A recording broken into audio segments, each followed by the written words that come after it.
नमस्कार जी, जय माता दी। आप सभी लोग स्वस्थ होंगे, मस्त होंगे।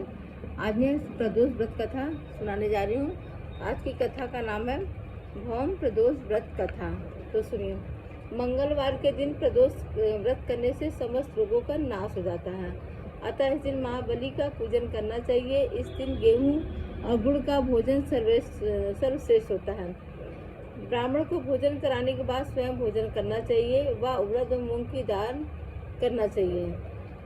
लगातार 21 मंगलवार को प्रदोष के समय शिव जी का पूजन करें तथा व्रत रहें। पूजन में लाल पुष्प चढ़ाना चाहिए तथा लाल कपड़ा पहनना चाहिए। मंगलवार को व्रत करने से मनुष्य के समस्त रोग, पाप, कष्ट आदि दूर हो जाते तथा इसमें से शरीर बलवान होता है। इनमें किसी भी प्रकार का संशय नहीं है। बहुत दिन हुए एक ब्राह्मण और ब्राह्मणी थे जो बिना संतान के अत्यंत दुखी थे। पुत्र प्राप्ति की इच्छा से उस ब्राह्मण ने जंगल में जाकर अत्यंत भक्तिपूर्वक शिव जी की तपस्या की और ब्राह्मणी घर पर ही ईश्वर की आराधना करने लगी। वह ब्राह्मणी नियम पूर्वक प्रत्येक मंगलवार को हनुमान जी का भोग लगाती थी तथा बाद में स्वयं प्रसाद के रूप में भोजन ग्रहण करती थी। एक बार ऐसा है जिसमें बिना कुछ भोजन किए हुए निर्जल व्रत रखना था। अतः ब्राह्मणी उस दिन मंगलवार को हनुमान जी को नैवेद्य न अर्पित कर सकी। अतः उसने संकल्प किया कि अगले मंगलवार को मैं हनुमान जी को भोग लगा दूंगी, तभी भोजन करूंगी। ब्राह्मणी की इस प्रकार की भक्ति और श्रद्धा देखकर हनुमान जी ने रात में उस ब्राह्मणी को सपने दिया कि मैं तुम्हारे ऊपर अत्यंत प्रसन्न हूँ।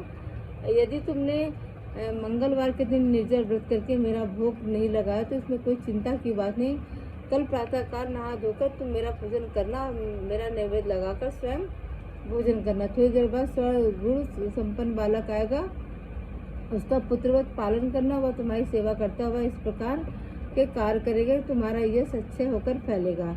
अगले दिन ब्राह्मणी ने स्वप्न के अनुसार कार्य किया, जिससे उसको सुंदर पुत्र प्राप्त हुआ।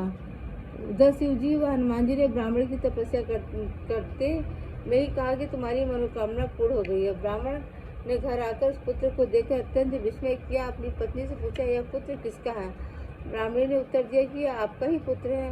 आपकी पत्नी ने इस प्रकार के वचनों को सुनकर ब्राह्मण बहुत क्रोधित हुआ तथा अपनी पत्नी को उल्टा चरित्रीन आदि शब्दों से संबोधित किया एवं उस पुत्र को मारने के अनेक प्रयत्न किए, किंतु भगवान की कृपा से उस बालक का बाल बांका भी नहीं हुआ। फिर हनुमान जी ने उस ब्राह्मण को स्वप्न दिया और कहा कि हे विप्र, आपकी पत्नी व पुत्र के चरित्र के विषय में किसी प्रकार का संदेह ना करो। मैंने तुम्हारी तपस्या और तुम्हारी पत्नी की भक्ति देखकर इस पुत्र को वरदान में दिया है। यह बालक तुम्हारी सेवा करता हुआ तुम्हारी कीर्ति चारों ओर फैलाएगा। दूसरे दिन ब्राह्मण अपनी पत्नी व पुत्र से प्रेम करने लगा, सुख से रहने लगा। इस लोक में अनेक सुखों को भोगता हुआ वह अंत में मोक्ष प्रद प्राप्त हुआ। जो कोई भी इस भौम प्रदोष का व्रत करता है या पवित्र कथा सुनता है, उसके समस्त पाप नष्ट हो जाते हैं एवं संपूर्ण कामनाएं पूर्ण होती हैं। ये थी इसकी कहानी, प्रदोष की कहानी थी। इसके बाद हमें क्या करना है? शिव जी को आरती करना है। तो आरती भी आप लोग सभी जानते हैं, ओम जय शिव ओंकारा होता है, ये वाला है। तो आरती आप जरूर से कर लीजिएगा। और अंत में कर्पूर गौरम करुणावतारम संसार सारम भुजगेंधारम सदा वसंतम हृदय विंदे भौम भवानी सैतो नमामि। तुम्हें माता चत्ता तुम्हें बंधु चस्का तुम्हें विद्याधर तुम्हें सर्वम मम दे देवा। ये सब बोल करके भगवान को प्रणाम कर लीजिएगा। इस तरह से आपको व्रत को पूर्ति हो जाएगी। अगर आप इसे उद्यापन करना चाहेंगे तो उसमें उद्यापन की भी विधि बताई गई है।